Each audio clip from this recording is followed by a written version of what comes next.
पिछले एपिसोड में हमने देखा कि zombie man house of evolution का पता लगा रहा था और उसे पता चलता है कि हाउस ऑफ एवोल्यूशन तो कब का बंद हो गया है। इसके बाद ज़ॉम्बी मैन की मुलाकात डॉक्टर जीनस से होती है। असल में ज़ॉम्बी मैन भी डॉक्टर जीनस के एक्सपेरिमेंट्स का ही हिस्सा है, बल्कि वो अकेला है जो उसके इमॉर्टिलिटी वाले एक्सपेरिमेंट में पास हो गया था, लेकिन फिर वो लैब को तबाह कर वहाँ से भाग निकला। इस बात को 10 साल हो गए हैं और अब ज़ॉम्बी मैन एक हीरो बन गया है। ज़ॉम्बी मैन अब गुस्से में एक कुल्हाड़ी निकाल लेता है और पूछता है कि हाउस ऑफ एवोल्यूशन बंद क्यों हो गया। जब तक डॉक्टर जीनस जिंदा है वो जितनी बार चाहे उसे दोबारा खड़ा कर सकता है। डॉक्टर जीनस कहता है कि मेरी रिसर्च बिल्कुल बेकार थी, क्योंकि उसने एक ऐसी पावर को देखा जिसके सामने उसके एक्सपेरिमेंट्स कुछ भी नहीं थे। यहाँ वो सैतामा की बात कर रहा था। जीनस कहता है कि उस आदमी ने अपना लिमिटर हटा दिया है। हर जीव के पास एक लिमिटर होता है जो उसकी पावर की ग्रोथ को कंट्रोल करता है। अगर किसी के अंदर बहुत ज्यादा पावर आ जाती है तो वो एक माइंडलेस मॉन्स्टर बन जाता है। इसीलिए गॉड ने हर क्रीचर के अंदर एक लिमिटर लगाया हुआ है और इस लिमिट के बाहर कोई नहीं जा सकता। इसी समय हम गारो को देखते हैं जो कि किंग रिपर और इंसेक्ट गॉड से लड़ रहा था। इस फाइट का एनिमेशन काफी अच्छा है।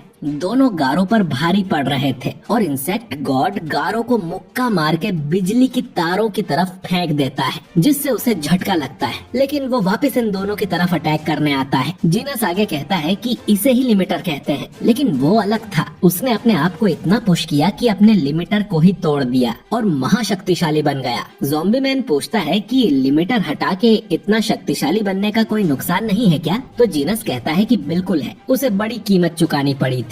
अपनी इस शक्ति के बदले वो गंजा हो गया है और उसे अकेलापन भी महसूस होता है। उसने मेरी लैब के सबसे ताकतवर मॉन्स्टर को बस एक पंच में ही हरा दिया था, पर उसके चेहरे पर कोई खुशी नहीं थी। ज़ॉम्बी मैन को ये बातें फालतू लगती हैं। उसने ऐसे कई मॉन्स्टर्स देखे हैं जिनके पास लिमिट से ज्यादा पावर है, जिस पर जीनस समझाता है कि मॉन्स्टर बनने के कई तरीके हैं। कुछ लोग पॉल्यूशन से मॉन्स्टर बनते हैं या कुछ एक्सपेरिमेंट से या किसी म्यूटेशन से, लेकिन इसका मतलब ये नहीं कि उनका लिमिटर हट गया है। वो बस एक दूसरी प्रजाति में बदल गए हैं। वो समुद्र वाला क्रीचर या वो एलियन भी एक तरह के मॉन्स्टर ही थे, लेकिन वो जन्म होने के साथ से ही ऐसे हैं, इसीलिए वो इंटेलिजेंट थे। हीरोज के पास भी बहुत पावर होती है, लेकिन वो लोग भी टैलेंट के साथ पैदा होते हैं या किसी दूसरे तरीके से पावरफुल बनते हैं, लेकिन वो अलग था। वो जन्म के साथ से ही एक आम इंसान था। उसकी लाइफ भी काफी नॉर्मल थी और उसके पास कोई स्पेशल टैलेंट्स भी नहीं थे, लेकिन उसने मेहनत करके अपनी लिमिट्स को ब्रेक कर दिया और अपना लिमिटर हटा दिया, जिससे वो महाशक्तिशाली बन गया है। उसके सामने बाकी लोगों की पावर कुछ भी नहीं है और यही सोचकर जीनस ने अपने एक्सपेरिमेंट्स बंद कर दिए थे। वो ज़ॉम्बी मैन से कहता है कि वो आदमी भी एक हीरो है, तुम उससे कभी जरूर मिलोगे। ज़ॉम्बी मैन अब उससे पूछता है कि वो ऑक्टोपस का ढाबा खोल के क्यों बैठ गया। तो जीनस बताता है कि एक्सपेरिमेंट कर उसने ऐसे ऑक्टोपस बनाए जिनके टेंटिकल्स कटने के बाद तुरंत रीजनरेट हो जाते हैं, इसीलिए उसने ऑक्टोपस का ही ढाबा खोल लिया। इधर गारो सोच रहा था कि मैं इन्हें हरा सकता हूँ, ये लोग सिल्वर फैंग जितने स्ट्रॉन्ग नहीं हैं। वही इंसेक्ट गॉड कहता है कि मुझे यकीन नहीं होता कि एक इंसान इतना स्ट्रॉन्ग हो सकता है। रीपर कहता है कि अब तक तो हम तुम्हारे साथ खेल रहे थे, असली लड़ाई तो अब शुरू होगी। गारो कहता है कि मैंने तुम्हारे सारे मूव्स देख लिए हैं, अब तुम मुझे छू भी नहीं सकोगे। लेकिन तभी वो देखता है कि टेरियो को एक कीचड़ वाले मॉन्स्टर ने पकड़ लिया है। इसका नाम जेलीफिश है, जिसे गारो ने एक बार मारा था। गारो चिल्लाता है कि उस बच्चे का इन सब से कोई लेना देना नहीं है, और तभी रीपर पीछे से उस पर अटैक कर देता है। इंसेक्ट भी उसे एक जोरदार मुक्का मारता है और रीपर बार बार उसे कट करने लगता है। इंसेक्ट उसे रोकते हुए कहता है कि हमें ऑर्डर्स मिले थे कि इसे मारना नहीं है। रीपर कहता है कि तुम्हें पहले बताना चाहिए था ना,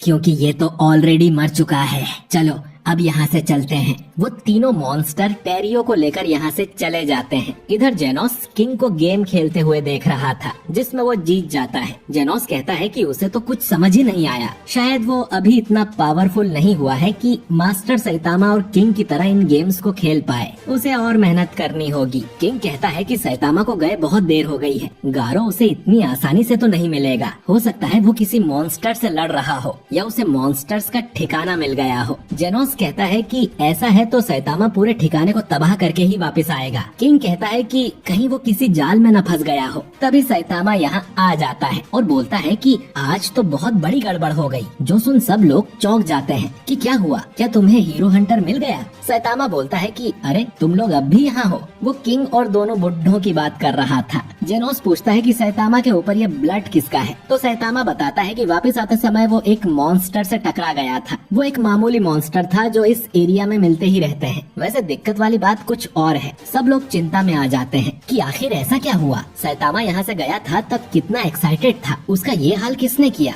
सैतामा अब बताता है कि असल में आज उसने अपना वॉलेट खो दिया है जिसमें करीब 3,500 रुपए थे। जो सुन सब चौंक जाते हैं। सिल्वर फैंग कहता है कि मुझे लगा तुम्हारा सामना गारो से हो गया। जो सुन सैतामा चिल्लाने लगता है कि अब मुझे याद आया, एक मुफ्तखोर खाना खा के भाग गया था और उसे पकड़ने के चक्कर में मैं पत्ता गोभी उस रेस्टोरेंट में ही भूल आया। तभी फुबुकी यहाँ आ जाती है। वो उस पत्ता गोभी को लेके आई थी जिसे सैतामा भूल गया था। सैतामा कहता है कि आज उसका मन हॉट पॉट खाने का है और हॉट पॉट में पत्ता गोभी ना हो तो मजा नहीं आता। फुबुकी सैतामा पर गुस्सा थी क्योंकि वो बिल उसे पकड़ाकर रेस्टोरेंट से भाग गया था और इस बार भी उसने फुबुकी की बात पूरी नहीं सुनी थी। अब जेनोस सोचता है कि फुबुकी बार बार उनके यहाँ क्यों आ जाती है, क्या वो भी मास्टर सैतामा की स्टूडेंट बनना चाहती है। तभी जेनोस का सिस्टम उसे वार्निंग देता है कि कोई बहुत तेजी से उनकी तरफ आ रहा है। जेनोस अभी लड़ने की हालत में नहीं है। दोनों बुढ़ाऊ भी घायल हैं। फुबुकी डीमन लेवल से ऊपर वाले मॉन्स्टर को नहीं संभाल पाएगी। वॉलेट खोने की वजह से मास्टर सैतामा की मानसिक हालत भी ठीक नहीं है। तो सिर्फ एक ही है जो लड़ सकता है और वो है किंग। जेनोस किंग को कहता है कि दरवाजे पर दुश्मन है, जाके उसे हरा दो। जो सुन किंग के पसीने छूट जाते हैं। जेनोस धक्का देकर उसे बाहर भेजने लगता है और दरवाजा बंद कर देता है।